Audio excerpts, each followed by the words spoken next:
Hi everyone, and welcome back to our scrappy project. We're making some scrappy blocks and I'm turning them into a cute little set of placemats. I'm making 6 placemats and we are going to continue now on this video with putting together the binding and finishing the placemats.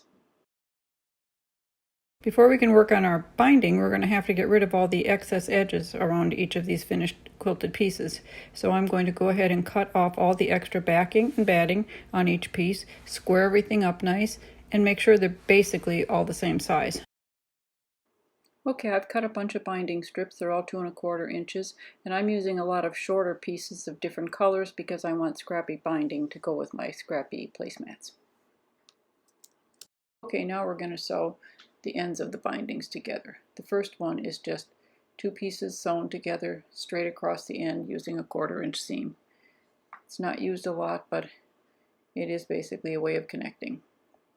Next, we're going to take 2 pieces and we're going to sew them diagonally across the corner, and we're going to leave a little bit of a seam allowance on each edge so we can easily see where the 2 corners are that we're going to sew across. We're going to sew diagonally across from one corner to the other corner, and if you need to, you can draw a little line there. Otherwise, just make sure you sew it straight. And sometimes your machines have got a little line on the front of it that you can follow, so you don't need to draw the lines, but either way it doesn't matter, just so long as you get a straight line from point to point, right like that. We're just going to sew this little seam. Okay, this next one is very similar, except it doesn't have the little seam allowances on the 2 sides. You still sew diagonally from corner to corner, but you don't see that one corner edge, so you have to make sure you get it straight to the corner. And it doesn't matter which one is on top or which one is on bottom. That will just determine if your diagonal line is going to go left to right or right to left. So it's just a matter of personal preference. I'm just going to sew this, and then we've got one more that will look similar once it's done, but the method is a little different. When you cut your seam binding on the bias, you'll get all of your ends with a 45-degree angle like this. So what you do is you sew 2 of them together. You put them opposite each other so they have the little ends sticking out on each end, and make sure that they're even from each direction. And then you'll sew these seams. And now make sure when you sew these seams, you are careful to sew them without stretching them, because you are sewing on the bias. Okay, now here's the slight differences after they've been sewn. This one has got the nice diagonal seam, and all you have to do is press that back open, and it's ready to be folded in half and ready to go. Now these two, although they'll look the same once we iron them, they both need these extra corners cut off. So all you do is trim the corners off and give them a nice 1/4 inch seam, and then they will basically look the same as the one that was cut on the bias. Okay, I've got all the pieces of binding ironed, and I'm going to show you the differences now. Obviously this one is different with the straight stitch across. This one is not really used very much. Sometimes you use it to finish the last 2 ends when you have no room to do the diagonal, but otherwise it's really not used a lot. And the reason for that partly is it's too thick once you've sewn it in half and you folded it, and then you fold it over when you're doing your final stitching. You've got a lot of bulk right here. That's about 8 layers of fabric, whereas on these, that bulk is spread out across the length of this whole thing. So this one, we're just going to say we don't really need to use that. All right, these 3 strips are basically the same. They've all got the nice diagonal seam, and they've all got the little seam allowance on the back. The only difference is 2 of them have the little tabs on the edges and the one doesn't. You can cut those little tabs off if you want, and you don't have to if they don't bother you. The difference in the direction of the diagonal seam is because of which one you put on top when you sewed the seam. So if you want them all the same, make sure you put the same half of your 2 pieces on top all the time. Otherwise, they're going to be either direction. So if that matters to you, make sure you're consistent with that. Alright, now I'm going to go ahead and sew the rest of my binding strips all together, and then I can get them over to the ironing board, get everything ironed, and think about getting these things attached to the placemats. Okay, now we've got to iron our seams nice and uniformly open before we can press the binding in half lengthwise. Easiest way to do the seams is to press it one way, then just stick your finger underneath between the two and iron it flat. Those little tabs come in handy for letting your finger get in that gap. Then just iron the whole thing down nice and even. Make sure you keep your edges even. Keep the binding straight. You don't want to curve it and let it kind of go on angles across your iron, or you're going to have your binding is going to be a little crooked and it's going to be harder to keep it straight when you're sewing it on. So make sure you keep it nice and straight across the width of your iron. Go in short sections if you have to, but keep it nice and straight. Keep the edges together, and when you go over the seams, make sure that the seam is open and you're ironing it nice and flat and still keeping the edges even. Because you want nice, smooth on both sides of that seam. I'm just going to iron this a little further, and then I'm going to show you the little trick I use for how I keep my binding nice and folded and not wanting to come open and not wanting to get wrinkled, so you have to iron it again. And this is how I keep it when I want to do a lot of binding especially, and I don't want a big mess. You just take your whole strip and put it with the folded edge down on your ironing board or a table or whatever, and then just start looping it around itself like this. Just loop it around and around. Keep it loose, don't make it tight, and don't try to fold the ends. You don't want to make more folds on it. You just want it loose so you don't have to re-iron it when you're ready to use it. So just keep it real loose and just keep going around until it's done, and then you've got it, and it doesn't take up much space, and you can keep a whole bunch of binding in a very small area. Okay, we're going to talk about actually sewing the binding onto our projects now. This will apply whether you're making a quilt or a placemat or anything. So there's a couple different ways. The first way is if you sew your first seam to the front of your piece, and then you fold it over to the back of the piece, and then you stitch it down again. Now if you do that, you're going to have a row of stitching here on the back, or you can hand sew this, and if you hand sew it, it's a lot of small stitches. It takes a long time, and it's probably not quite as durable as machine sewing unless you've got some really small good stitching to do, and it does take a long time. And you will end up with an extra little line of stitching on the front, either right below or right on your binding. Now the second option is to sew the first seam with your binding sewn to the back of the piece, and then you fold it over and you sew it onto the front. Now you will have a little seam along that little edge of the fold, but if you can minimize that by even using thread that matches the binding, and you'll have another seam on the back, but it's on the back, which isn't quite as obvious. That's the kind of stitching I like to use, and that's the way I like to apply my binding on things that are going to get a lot of use, like placemats and table runners and things like that, and things that are going to be thrown in the washer a lot, in the dryer. I wouldn't do this on an heirloom quilt or anything, but I would do it on utility pieces. So that's what we're going to do. We're going to start and put our binding on this first placemat. Now when you put your binding on, start at the bottom about a third of the way from the corner you're sewing towards. You don't want to do it way at the other end because you won't have room to make your connection, and it's just easier to do it in about the bottom third. But leave yourself a tail of about at least 6 inches. So I'm going to start sewing at about the bottom third, but I'm going to leave that extra tail there. I'm going to need that for when I connect the first end and the last end of the binding. So start simply by sewing and make nice 1/4 inch seams, because you want your binding to be even all the way around when you fold it to the front. So make a nice even 1/4 inch seam. Sew to the corner. You stop a 1/4 of an inch from the corner, just about a nice reliable 1/4 inch from the corner, and then you have to take it out from under your sewing machine, cut the thread, and here comes the trusty scissors. I'm going to cut the thread here, and then what you want to do is take the binding and fold it so the first edge is straight up from the next edge you're going to be sewing. So fold this, take it a nice 90-degree angle there, and the next edge of the placemat is going to line up with the edge of the binding, nice and even. And then you're going to fold it straight down onto that. Now a little trick I've learned is if you take something like a short ruler or a long ruler, but anything straight, and lay it along the previous edge, hang on to it nicely, and then just fold your binding straight over that, you'll get it lined up beautifully with the next edge. And then just pull the ruler out, and then you've got the perfect amount of extra little end at the corner that will give you really nice mitered corners.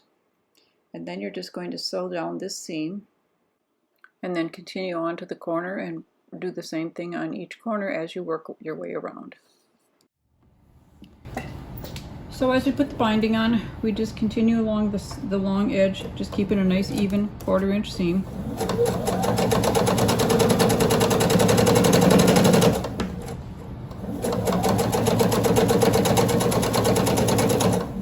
Stop when you get about a 1/4 inch from the corner. Take it out from under your machine, cut that thread. I'll show you again how I did the corner. Pull the binding straight up and away. Make this a nice 45 or 90-degree angle, whatever that one is. Put the ruler, or you can just lay this down, but I find the ruler makes it really easy to keep it accurate. And then bring the binding straight down, right parallel with the next side of the placemat. So another 1/4 inch seam. So you continue all the way around the placemat, making the same kind of corners, and when you get to the last corner, only sew about 2 inches past the corner. So you've got plenty of binding overlapping. And here is your working space. So what you need to do, and here's a little trick that works pretty handy. If you cut a piece of your binding off, just a chunk, a couple inches long, figure out approximately the middle of that area.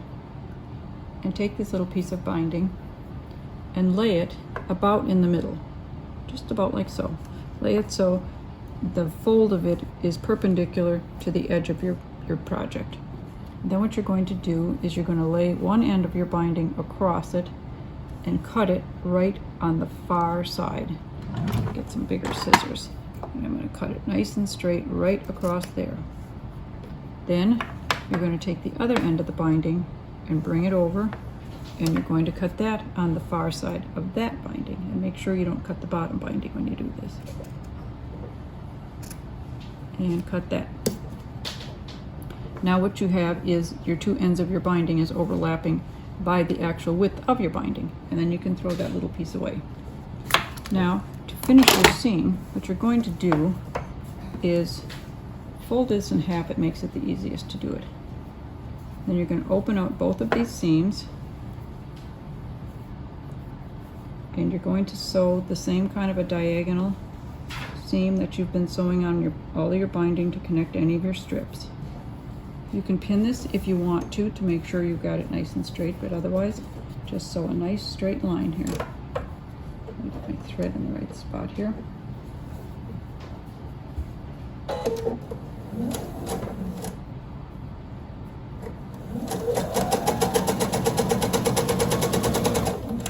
Alright, we've got that done. Snip that off, snip the thread, and cut this down to have a nice little 1/4 inch seam line. Seam, I mean, not a seam line.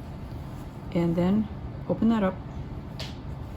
And all we're going to do here is just give it a little finger press, just to keep it nice and neat. And then we're going to fold that binding right back down where it goes, and you'll see that it fits right perfectly where it's supposed to be. And we finish sewing that seam now.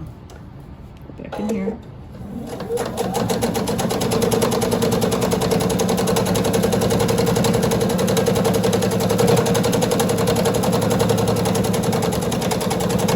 Be back to where we started. And that's how we get the binding on the first half of the project. Snip up all our seams, and then we're going to flip it over and sew to the front. Okay, now we're going to turn the binding onto the front of the placemat. So all you do, flip your piece over, and this is going to come down and around, and you're going to stitch it down. Now you can just fold it as you go and sew it, or you can use these little, you can pin it all in place, or you can clip it all down like so. It's whatever you prefer. If I'm doing a big piece, I generally like to clip the whole thing all the way around like this. It's not necessary, but I like the clips, and I like being able to sew the binding down faster then. So you can just do that and go all the way around it if you want, or you can just sew it as you go. For purposes of the video, I'm not going to use the clips, although in real life I do use them. But I'm just going to show you mainly how to do the corners. So we're going to start anywhere, it doesn't matter. Make sure you're sewing close to the inside folded edge. Keep it nice and even. I'm just going to fold over a little bit at a time and sew.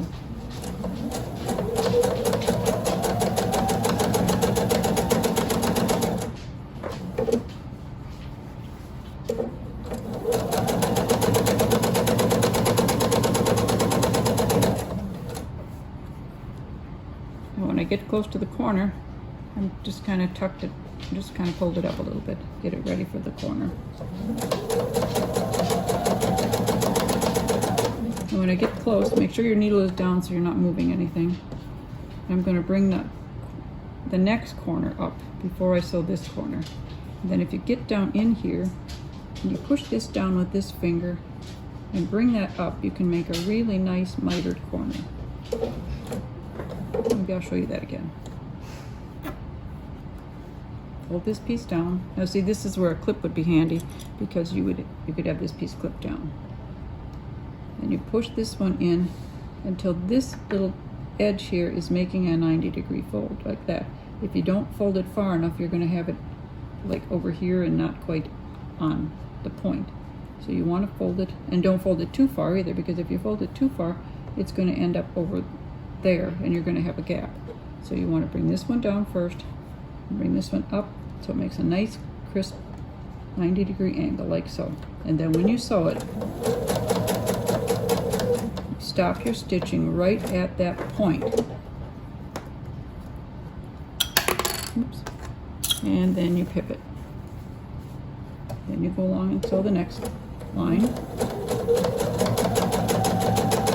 I'll show you a corner once more. Get a little bit closer. Needle down. Pull up the next side. Tuck your finger. Nice angle. Make a nice 90-degree angle. So right to that point and pivot.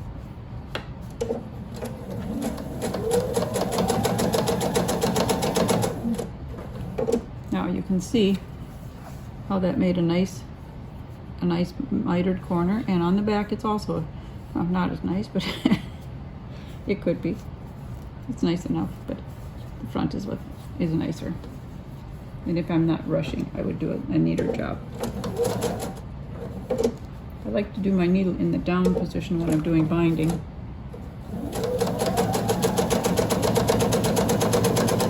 So it likes to stop in the down, but I'm not seeming to remember to do that. Last corner here. When we get close to the last corner, I like to cut off the starting threads. Push up the next row. Bring it over. Nice mitered corner. Sew to that point. Swivel it.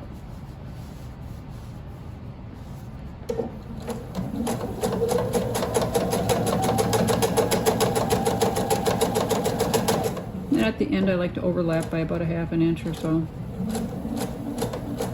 Nice and neatly. And here we have the finished set. I put them out on our picnic table because I thought they'd look kind of cute out there. But I thought it was a really cute, fun project to do, and I really like how they turned out. And how do you like how the binding looks, where it's all scrappy right along with the scrappy pieces?